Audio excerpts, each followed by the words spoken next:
Hi అండి అందరికీ. This is Bhargavi. Welcome to home varieties channel. So ఈరోజైతే నేను మీకు ఇన్స్టెంట్గా మ్యాంగో పిక్కల్ ఇంట్లోనే ఎలా ఈజీగా ప్రిపేర్ చేసుకోవాలని చూపించబోతున్నాను. సో దానికైతే ఫస్ట్ మీరు పచ్చి మామిడికాయలని తీసుకోండి. వాటిని శుభ్రంగా వాష్ చేసుకొని తడేమీ లేకుండా ఉండేలాగా చూసుకోండి. సో నెక్స్ట్ మ్యాంగోస్ని ఇలా తురిమి పెట్టుకోండి. నేను మీకు చూపిస్తున్నాను కదా ఆ విధంగా అనమాట. మీరు అలాగే చిన్న పీసెస్ కూడా చేసుకోవచ్చు. బట్ దానికన్నా ఇలా తురిమి పెట్టుకుంటేనే ఆ ఫ్లేవర్ అనేది మీకు ఎక్కువగా తెలుస్తుంది అనమాట, మ్యాంగో పులుపు అదంతా. సో నెక్స్ట్ అయితే మ్యాంగో పికిల్కి కావాల్సినవి కారం, ఉప్పు, వెల్లుల్లిపాయలు, మెంతిపొడి, ఆవపొడి. సో మనం ప్రాసెస్ అయితే స్టార్ట్ చేసేద్దాము. నేను ఈ మెంతిపొడి, ఆవపొడి కూడా ఇంట్లోనే ప్రిపేర్ చేసుకున్నాను అనమాట. మెంతుల్ని, ఆవాల్ని ఒక 1 or 2 minutes ఫ్రై చేసుకొని మిక్సీ చేసుకోండి, సరిపోతుంది. సో నెక్స్ట్ అయితే నేను 2.5 tablespoon ఆవపొడి తీసుకున్నాను. మెంతిపొడి కూడా సేమ్ అదే క్వాంటిటీలో తీసుకున్నాను. ఎప్పుడైనా సరే మనకి నిల్వ ఉండే పచ్చళ్ళలో మెంతిపొడి అయినా ఆవపొడి అయినా సేమ్ క్వాంటిటీ తీసుకోవాలన్నమాట.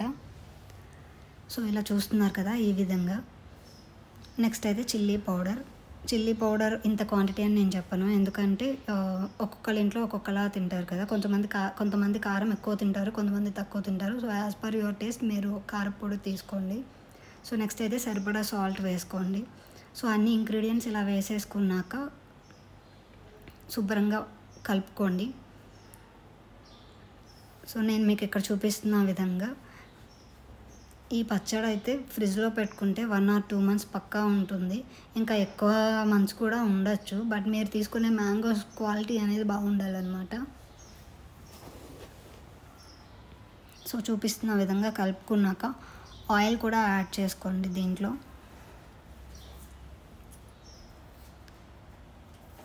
ఒక 2 tablespoon 3 tablespoon ఆయిల్ యాడ్ చేసుకుంటే సరిపోతుంది. అంటే ఆ ఉప్పు కారం కూడా అట్లకి పట్టడానికే అనమాట. సో నెక్స్ట్ అయితే పచ్చడిని మనం తాలింపు పెట్టుకోవాలి. దానికైతే ఫస్ట్ ఆయిల్ ఎక్కువ తీసుకోండి. ఆయిల్ ఎక్కువ తీసుకున్నాక జీలకర్ర, ఆవాలు, అలాగే ఎండుమిర్చి, ఈ 3 ingredients సరిపోతాయి అన్నమాట పోపుకి. ఇంకా ఏ ఇంగ్రీడియంట్ అయితే వేయద్దు. సో చూస్తున్నారు కదా, పోపు కూడా వేసేసుకున్నాక మన పచ్చడి అయితే రెడీ అయిపోయింది. టేస్ట్ అయితే చాలా బాగుంటుంది. ఇంట్లోనే ఈజీగా ఎవరైనా చేసుకోవచ్చు అనమాట. ఒక్కసారి ఇలా ట్రై చేయండి, సూపర్ ఉంటుంది టేస్ట్. ఫ్రిడ్జ్లో పెట్టుకుంటే 1 or 2 months నిల్వ ఉంటుంది. అండ్ అలాగే ఒకరోజు నైట్ దీన్ని బయట పెట్టచ్చు, ఎందుకంటే ఆ ఫ్లేవర్స్ అన్నీ కూడా మ్యాంగో పీసెస్కి పట్టాలి కదా, అందుకనమాట. నెక్స్ట్ డే ఫ్రిడ్జ్లో పెట్టేసుకోండి. సో నా వీడియో కనుక మీకు నచ్చినట్లయితే లైక్ చేయండి, షేర్ చేయండి, సబ్స్క్రైబ్ చేయండి. Thank you.